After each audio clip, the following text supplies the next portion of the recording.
everyone. Welcome to another quarter here at Rasmussen College. The quarter that we are starting here, I'm very excited about. We are starting lab skills.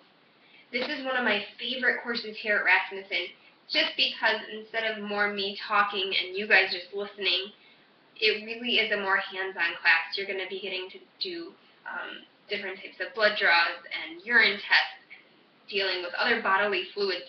So I'm very excited about this course. It's one of my favorites, as I've already said.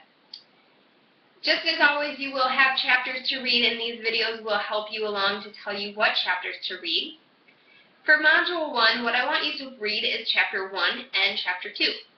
Now, Chapter 1 is going to be more along the lines of what we'll deal with today, and we'll touch a little bit on Chapter 2, but that doesn't mean that you get out of having to read the whole chapter. So please make sure that you read both chapters in full this week. Okay?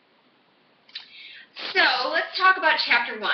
So Chapter 1 is really dealing with the fundamentals of a laboratory. How they work, how they're run, who runs them, what kind there are, things like that.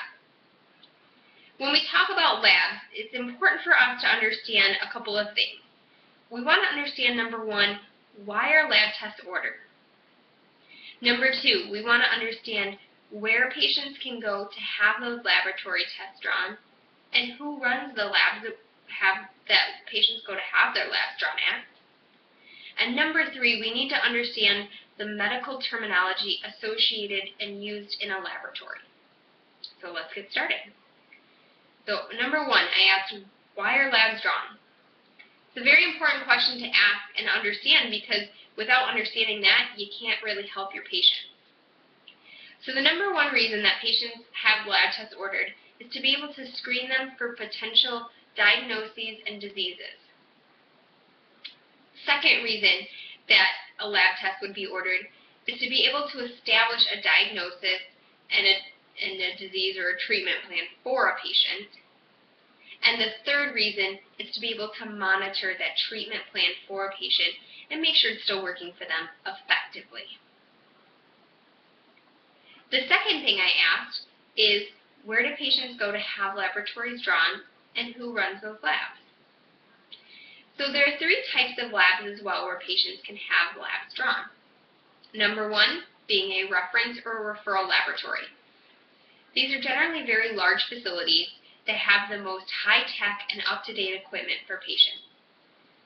They're generally run by individuals called pathologists. These are individuals who have doctoral degrees and really focus on making sure that they have a correct diagnosis and treatment plan for a patient. You'll also hear of individuals called clinical laboratory scientists and medical technologists. These individuals are really the ones who run the tests. They're going to be able to use the equipment effectively and efficiently and make sure that they're run correctly so we get accurate patient samples and patient results. And then if they're the ones that run it, the medical technicians are the ones that collect the samples for us. Okay. The second type of lab where patients can go are called hospital labs. And these are exactly what they sound like. They're found in hospitals, and they're run very similar to that of a reference or referral laboratory. The only difference is they get inpatient and outpatient samples. So those from within the hospital and those from outside the hospital. Most likely those are going to be your smaller offices that cannot afford to have the high-tech equipment or higher ed equipment in the facility to run the samples that are needed. You'll also hear of your third type of lab, which is a ambulatory care clinic or a physician's office laboratory. Physician's office laboratories are also called POLs, which is just a shortened version of the word. And those are generally what you see when you do go to a physician's office. They're smaller, they've got kind of a couple little things, but they don't have all the big equipment, and they can run samples and get results on tests called point-of-care testing, or POCT. Those are going to be quick, simple, and effective tests that are going to give us a fast answer. Okay? You're generally going to have that answer for a patient within somewhere between 5 to 10 minutes. think about if you've ever been to the doctor's office and they do what they call a rapid strep test. That'll give you an answer, but they might still send the culture out to the hospital laboratory to be run. Okay. So that rapid strep test would be a point-of-care testing. All right, so we know why tests are ordered, where they're done, and who runs the labs in those.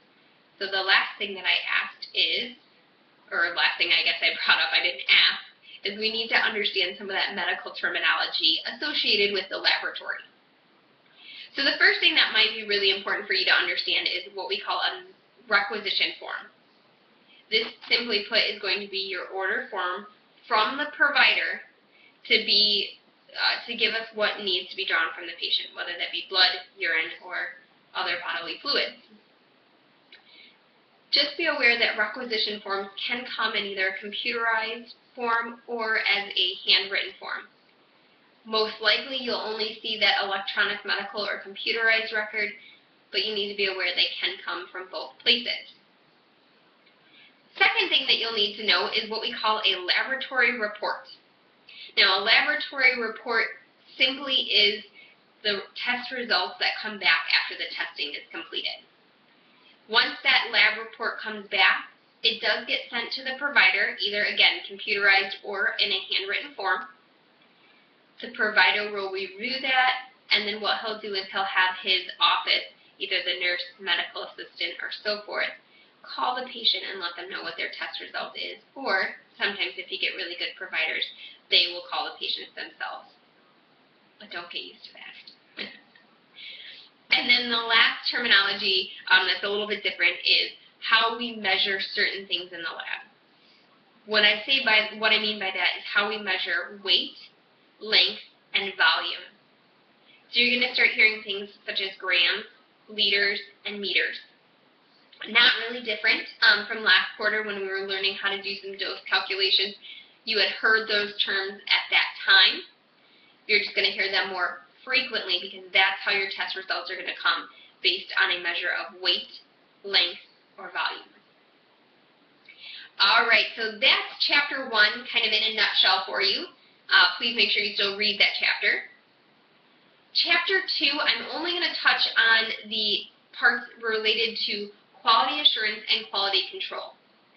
This is something that we did talk about again at the end of last quarter, but I'm going to touch on it a little bit again because it does really apply to the laboratory, because that's really where quality assurance and quality control take place, is in the laboratory.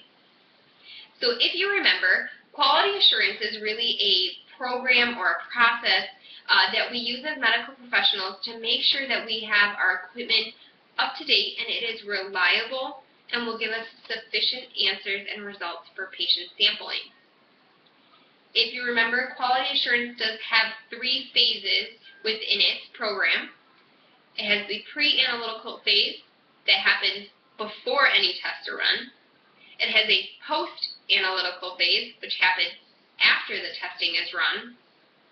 And it has an analytical phase, which actually happens while the tests are being run.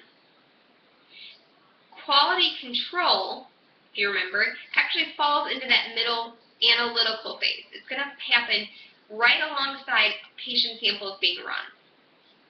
When we do quality controls, what we're doing is we're taking a control or an analyte and we're testing that against or right alongside that patient sample to make sure that the machine, the test kit, whatever it is that we are using is actually running correctly and effectively. If you remember, I said that controls or analytes are generally going to be some sort of substance similar to that of the testing substance, but it will have a known value, whether that's a normal range, an abnormal range, a positive, or a negative. It already has that known value. So when you test that analyte, if you do not get the correct normal range, if you don't get the correct abnormal range, if you don't get a positive or a negative, that lets you know that the test kit or the machine itself is not working correctly, and we need to fix that before any patient samples can be run on it. Alright, so I told you, Chapter 2 I wasn't going to touch a whole lot on, so that's Chapter 1 and Chapter 2 for you in a nutshell. Again, I'm going to say it for like the 3rd or 4th time. please make sure that you actually are reading the chapters in full on your own. So this quarter, labs are held on Thursdays instead of previous quarters, they were on Wednesdays. And our classes are going to run from 11 to 1:50 if you're a morning student, and 6 to 8:50 if you're an evening student. Okay? So please make sure that if you were a morning student last quarter, stay a morning student. If you were an evening student last quarter, stay an evening student. Okay? Always make sure that you're wearing your scrubs and closed-toed shoes to class. We are dealing more with bodily fluids, blood, urine, feces, other things. You don't want those on your clothes, and I don't want them to fall into your shoes if you're wearing Crocs or something of that nature. Also, we're dealing with more needles, and I don't want to have any accidents in that form. Just like last quarter, you don't need to print off any of the materials. I will have those available for you, and you'll have to just pick them up at the beginning of class. I also want to note that your initial discussion posts are due on Tuesdays by midnight, no changes from last quarter. And you have 2 responses that will be due Saturday by midnight. Again, no changes from last quarter.